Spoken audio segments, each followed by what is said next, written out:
Hello my viewers and welcome back to my channel. Welcome to a revealing conversation that sheds light on the truth about Israel and Zionism. Now for too long, the myth of Israel as a democratic state has been perpetuated, but the harsh reality is that Israel's actions are far from democratic. From collective punishment to genocide, Israel's behavior is more akin to an apartheid state. But there are voices within the Jewish community who are speaking out against Zionism and its ideologies. Now, they are making it clear that Judaism is a religion, not a political movement, and that Israel does not represent the Jewish people or speak in their name. Now, as we explore the history of Zionism, we will discover how it was born out of Western European Jewish leaders who never intended to make Palestine their home. Now, the speakers also expose how the narrative of Israel as the chosen people has been used to justify war and oppression. So with that said, join me as we take a look into the truth about Israel and Zionism and hear from voices who are courageously speaking out against the lies and propaganda. Check out their interesting videos. I will be right back, and when I do, I share my 2 cents on this. You're calling Israel a democratic state. Well, let me tell you something, right? Democratic states don't behave like an apartheid state. They don't commit collective punishment. They don't hospitals, refugee camps and people's homes. They don't commit genocide. Israel is not a democratic state. Stop telling that lie. And Jews all over the world are horrified at the Zionist state of Israel at the moment. This parliament makes a mockery of the notion of international law. You're twisting international law to justify a genocide, then accuse everyone else of human rights abuses. This place is losing the plot.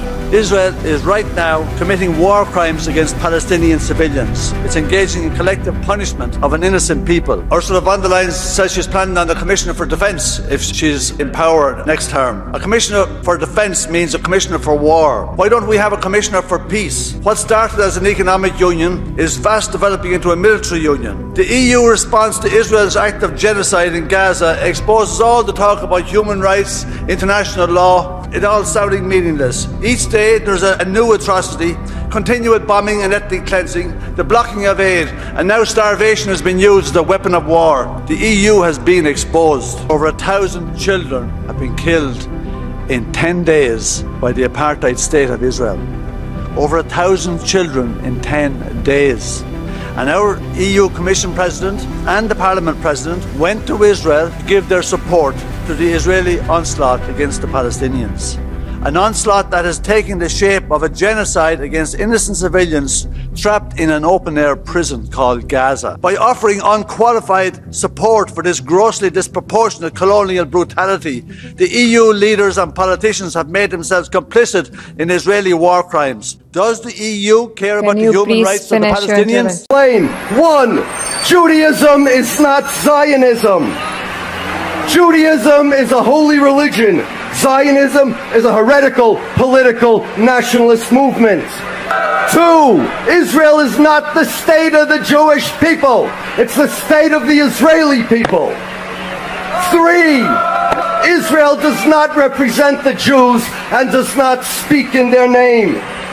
And 4. Jews are not responsible for the actions or the ideology of the state of Israel. Whoever controls Jerusalem controls the flow of oil, drugs, the flow of gold, diamonds, all the valuable things in the world goes through Jerusalem. That's why it's the holy city. Money, all flowing of business, commerce goes through Jerusalem. That's the name of the tomb. And that's why Jerusalem is so important to the American people. Now, you've got to give the people a reason why Israel is so important. We know that Israel is very important because of strategically where it sits. But you've got to give the people who are going to go over there and lose their lives and give their sons in war, you've got to give them a reason. So we tell them that it's religious. It's the Lord's chosen people, the Lord's people.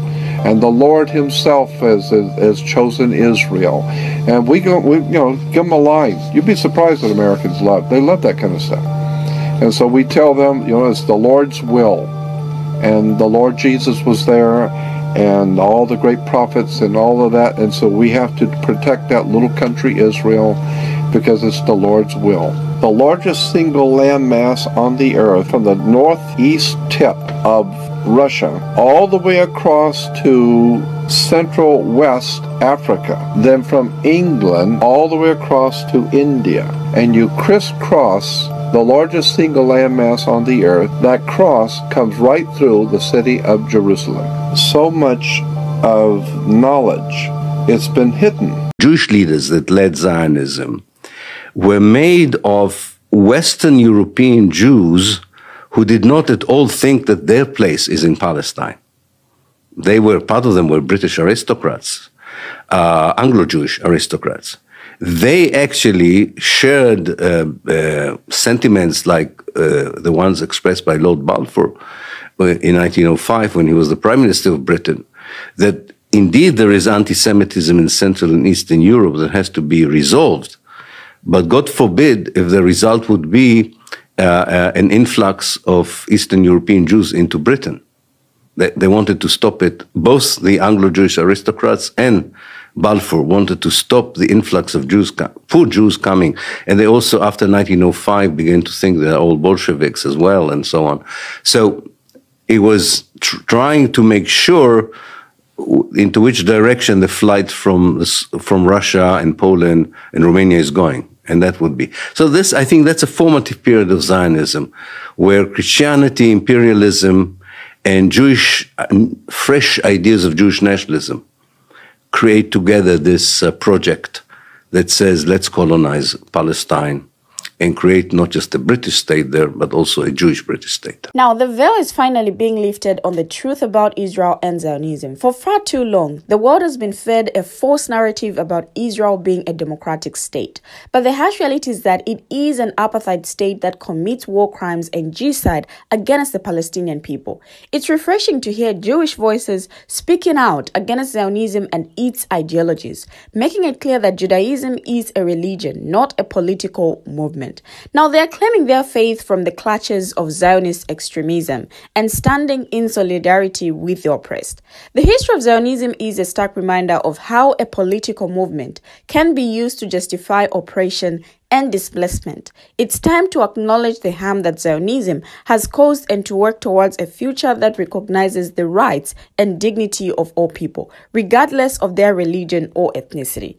The excuse of protecting Israel can no longer be used to justify war and oppression. The world is waking up to the truth, and it's time for policymakers and leaders to follow suit. Now, Zionism, Jewish nationalist movement that has had as its goal the creation and support of a Jewish national state in Palestine, the ancient homeland of the Jews. Though Zionism originated in Eastern and Central Europe in the latter part of the 19th century, it is in many ways a continuation of the ancient attachment of the Jews and of the Jewish religion to the historical region of Palestine, where one of the hues of ancient Jerusalem was called Zion. Now, in the 16th and 17th centuries, a number of messiahs came forward trying to persuade Jews to return to Palestine. Haskalah, Jewish Enlightenment movement of the late 18th century, however, urged Jews to assimilate into Western secular culture.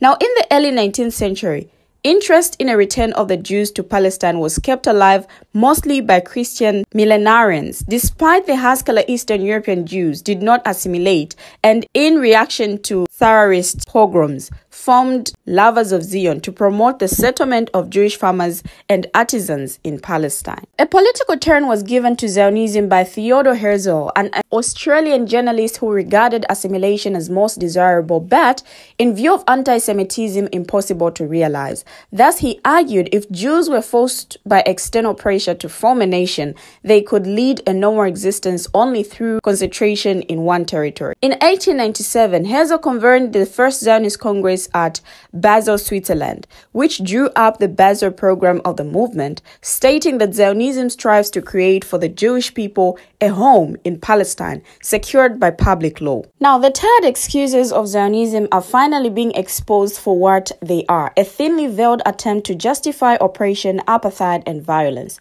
The world is waking up to the truth, and people are no longer buying the lies. As we hear from speakers who are courageously speaking out against Zionism, it's clear that the tide is turning. People are no longer interested in supporting a regime that pretends to be democratic but is in reality a brutal apartheid state.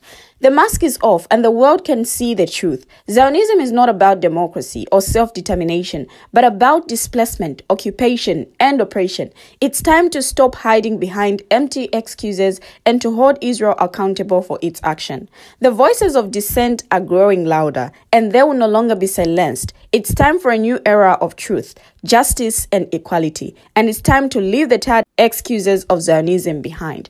We have finally come to the end of the video, but what do my viewers have to say? Share your thoughts, contributions as well in the comment section, and let's have a conversation there. Thank you for always watching, and see you in my next video as I bring you another interesting video.